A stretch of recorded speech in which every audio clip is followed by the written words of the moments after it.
Hey there, hey, it is Michelle with Brilliant Quest, where we help you to master your mind so you can conquer your world.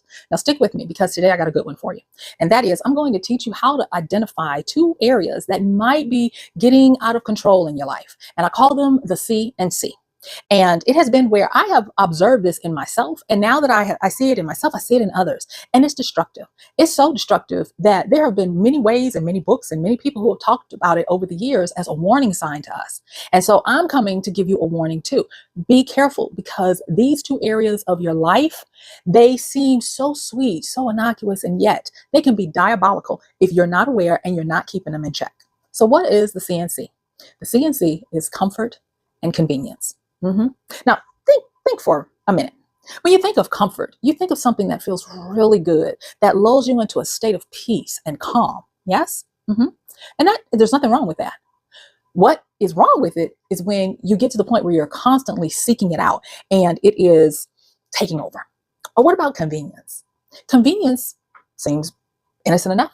Convenience is where you cut out a lot of friction to get what you want. And you're possibly willing to get what you want in various forms, where you might have something that is a make do because it's convenient, as opposed to what you really want that's going to cause some discomfort. And so I started realizing personally in my life that these two were working against me, where they had me fooled thinking that I was being smart, that I was being efficient, only to find out that I was building bad habits.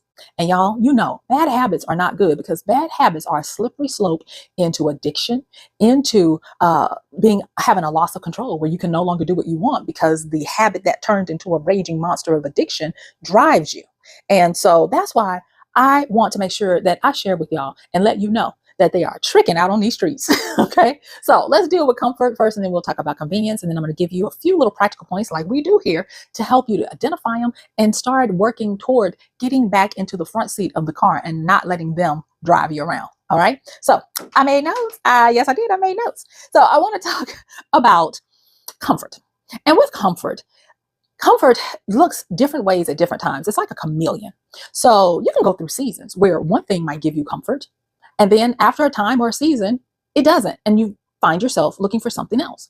And so comfort has this attachment to it called seeking. And so comfort is kind of elusive in that you find yourself seeking it out throughout your life.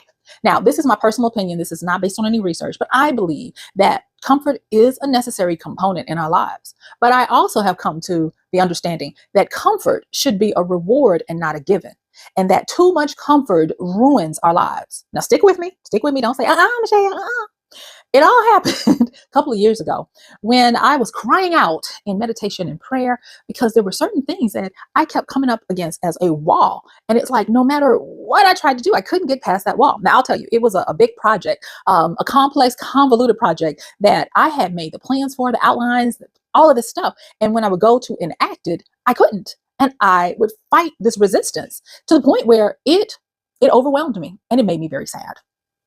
But in my wanting to overcome it and my persistence and tenacity to do so, I started learning some things. And it wasn't where, just exert more effort in trying to do the thing. It came up to me and, my personal wellspring through journaling, prayer, meditation, observing, self-awareness, that I had a problem with comfort.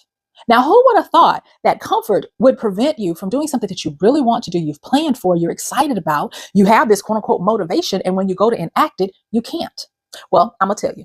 Now, the funny part that I have found about comfort and convenience is that the ancients, our predecessors, ancestors, and our contemporaries are constantly talking about the bad side effects of comfort and convenience. And they sometimes might use the word and sometimes they might not. There's this whole book. And like I said, about 2 years ago, I started realizing that as I was reading this book and I just kept going through it over and over again, I was like, I'm seeing myself here. And then I realized that it was comfort and convenience that was driving me into this state. And it's called the state of drifting. Now, I've talked about this book before, but I'm going to say it again and I'll put it up here. And it is called Outwitting the Devil by Napoleon Hill. And it was a book that was written in the 1930s. Actually, I think around 1938. And it was so controversial that his wife begged him not to publish it. And they didn't publish it until 2011. Yeah. So it took, 80 years, almost 80, like 70 something years to publish the book. But it is so on point now for what we find ourselves in. And I'm not going to tell you the whole part of the book. Go get it. It's a great book. I'll put the link in the description. But this book talked in the vernacular of that day. It talked about the consequences of seeking out comfort and convenience. And it talked about this. We don't know if it was real or not. They classify the book as nonfiction. But Napoleon Hill, the Earthbound, has a conversation with the devil or his majesty in the book.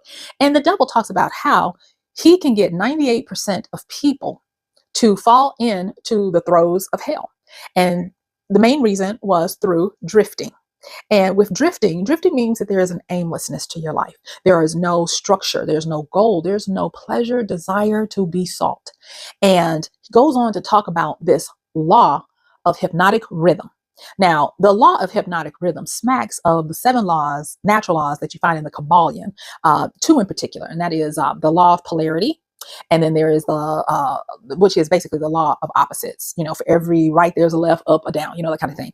And also the other law of correspondence. And so it's like you have a like unto like. I can also talk about the law of gestation. You know, and all those different things. But all I'm saying is that when you are having a time where it's hard to do the stuff that you want, it's hard to press through this invisible wall or boundary, you could possibly have a problem, a bad habit of consciously or unconsciously seeking comfort and convenience. And the world makes it easier and easier to get into this slippery slope. Now, I'm not trying to scare you, but I'm trying to put you on game. Okay. So talking about this book, he talked about how you develop a pattern and you do this pattern long enough that it becomes a habit. Now, he used the word pattern. I would like to use the word tendency, because to me, tendency kind of helped me to identify what did I tend to do in these kinds of situations. And it wasn't until I had personal reflection and commanded that I become more self-aware that I started being able to root out, oh my gosh, I have this issue. I've developed this bad habit. Now, let's deal a little bit more with this comfort. And if you find yourself shaking your head like, Michelle, that sounds like me too, I want you to go on and put C and C in the comments, okay? All right, so with comfort. Comfort is a slippery eel because it can morph and change. In one season, you might need tea to comfort you because you feel it's cold outside and you got a little chill in your bones, as the elders would say. In another season, you might crave Slurpees from 7-Eleven, Quick Trip, wherever you are, because you're feeling hot and you need something to cool you down. You see, 2 different things, but they are for the sake of self-soothing. So comfort can change and morph, but it is still a pacifier to help us to regulate ourselves in whatever conditions we're in. So the right amount of comfort is great because it keeps us motivated. It keeps us in the game. It keeps us aware of who we are and how we can move forward. And in a healthy way, it can be used as a reward. But when you get out of sync with how much comfort, and you find yourself in the trap of always seeking comfort, and instead of it being a reward or a necessary component on your journey, you find that it is your resting state. It is the state that you want to find yourself in at all times. That's when the slippery slope straight to the mindscape of hell begins. Do you see how important this is?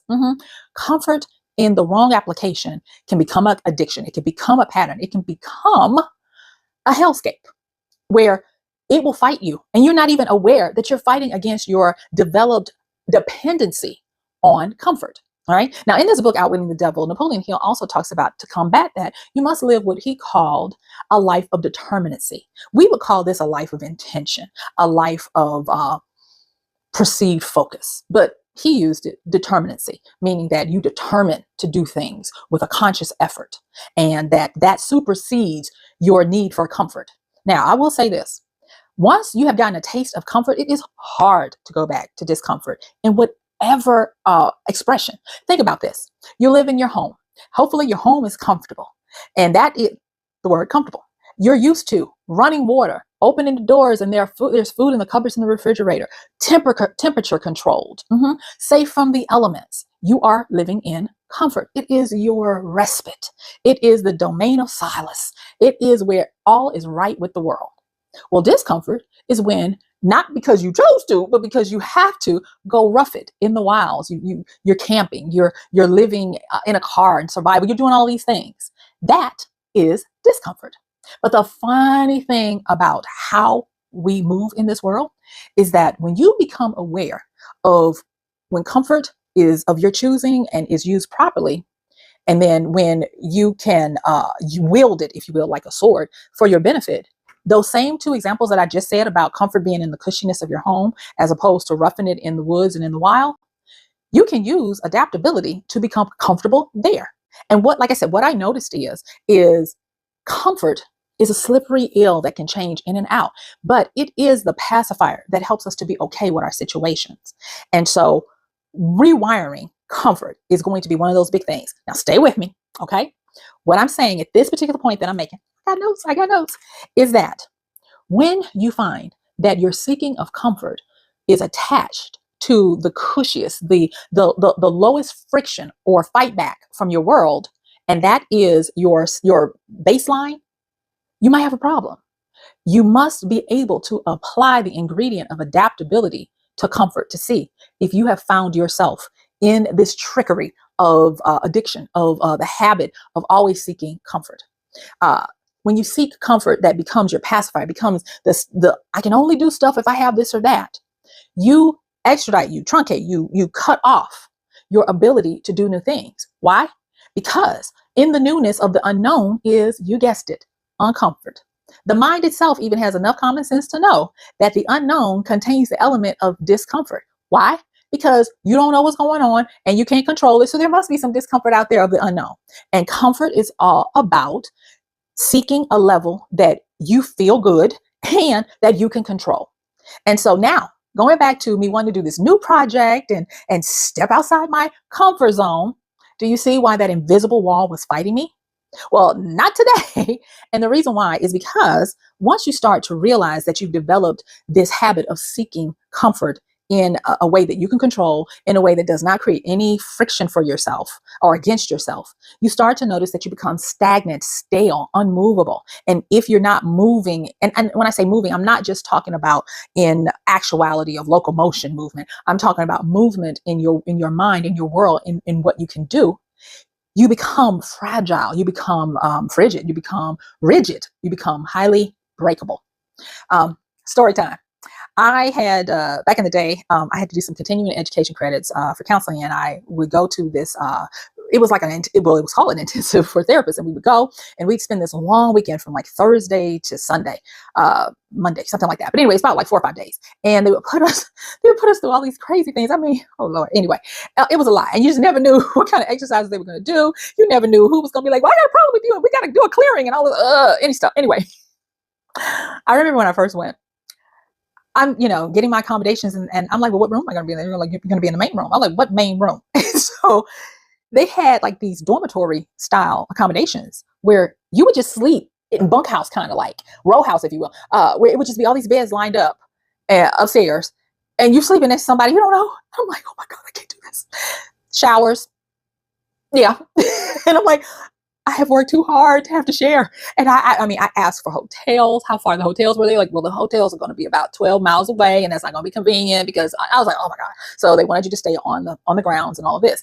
And when I tell you, I threw myself a little hate dance hissy fit. Oh yes, I did. And so they were like, well, just come, because I'd already paid my money. They were trying to give me my money back, and I knew I needed my CEs, and I was just like, ah. So I went.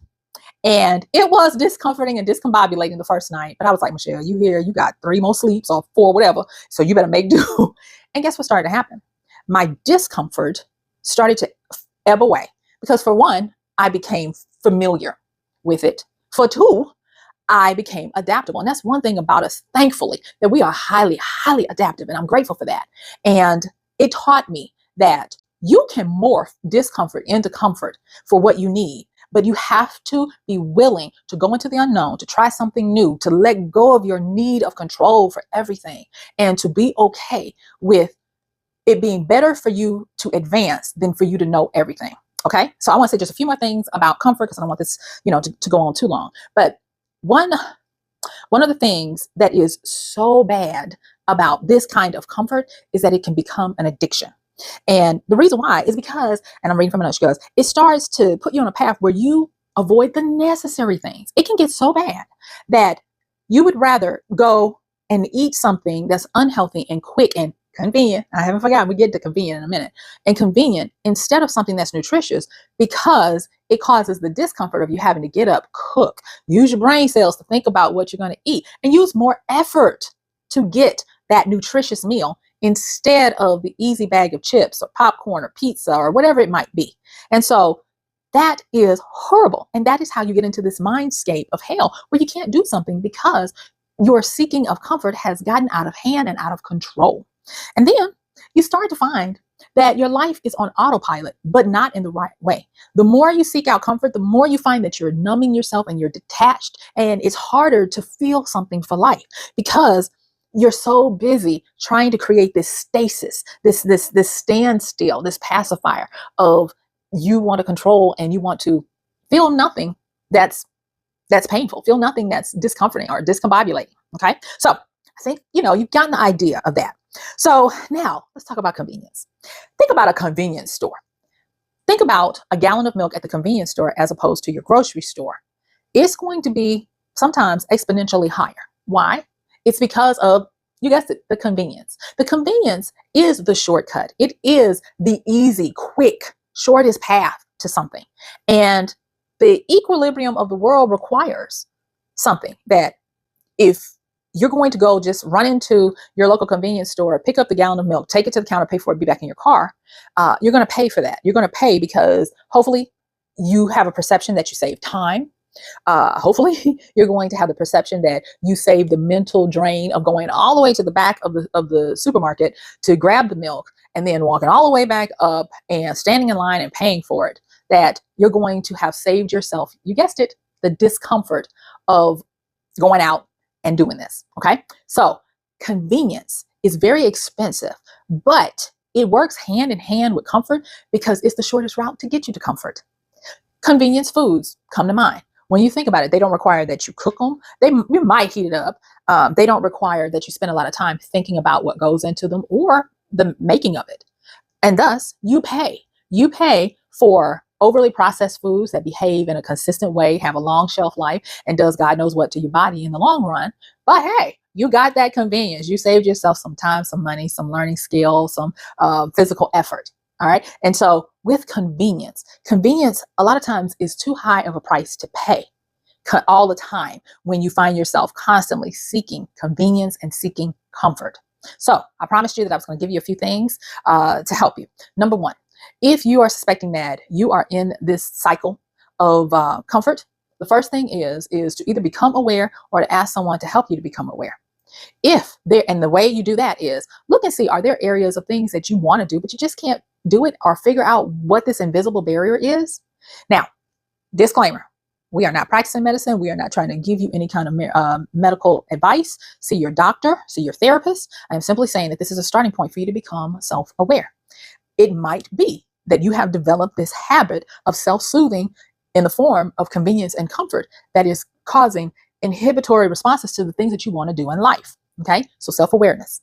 The next thing is you want to look and see or feel or sense, do I have areas of numbness where I know I'm not supposed to have areas of numbness? Now, I say this because you might be just thinking that convenience and comfort is about just you.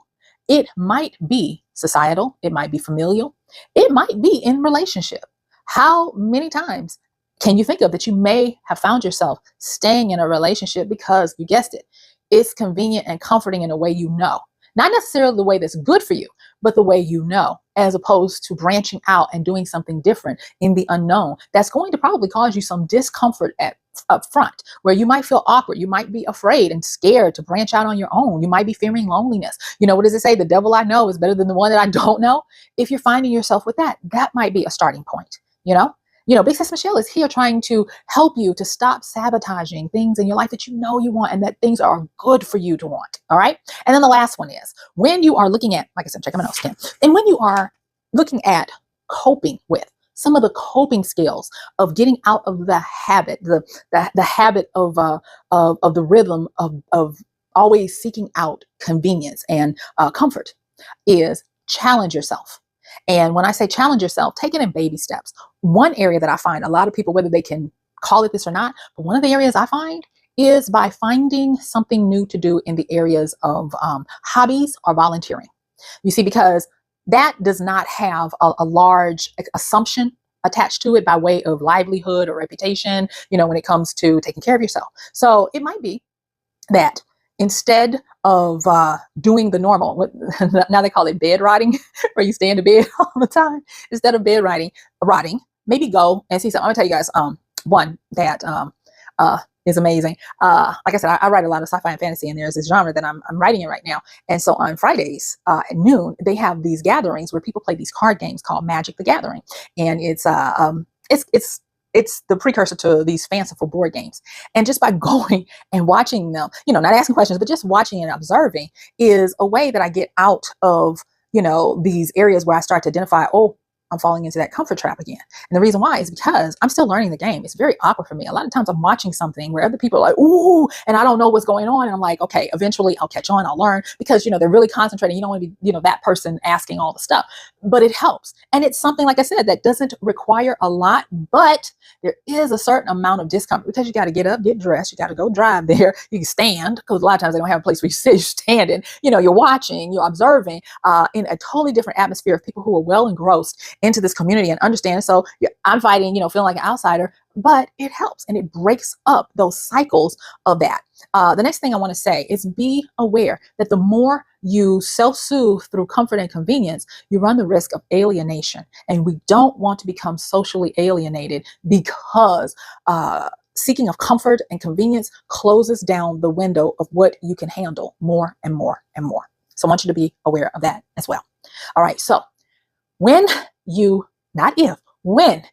take just a scenic view of your life, if you find something where you're like, yeah, I've been comfort seeking too much, I have been doing convenience too much, whether it be in your lifestyle, life applications, your job, that could be one too, bad habits at work, relationships, aspirations, what you do for fun, any of these areas, because like I said, comfort can prevail in all of these areas. And if you identify some, which most people will, if you're not aware of this and constantly working on it, most people will have an area or areas. That's what I want you to do. I want you to be mindful, self-aware. I want you to do things that take you out of your comfort zone, but don't have as high of an impact. And I want you to not isolate. All right. I really kind of am rooting for you really hard. And I want you to know that you're not alone and that this is part of life. This is part of adulting. This is part of living in a way that's authentic and that challenges us personally day by day. So guess what? What I want you to do is I want you to go on and I want you to watch this next video. I want you to comment, like, subscribe, check the description, and make sure that if you're not a part of the community, the Brilliant Quest community, check the description for the link to join us. And I'm going to see you sooner than later. This is Big Sis Michelle with Brilliant Quest. Bye.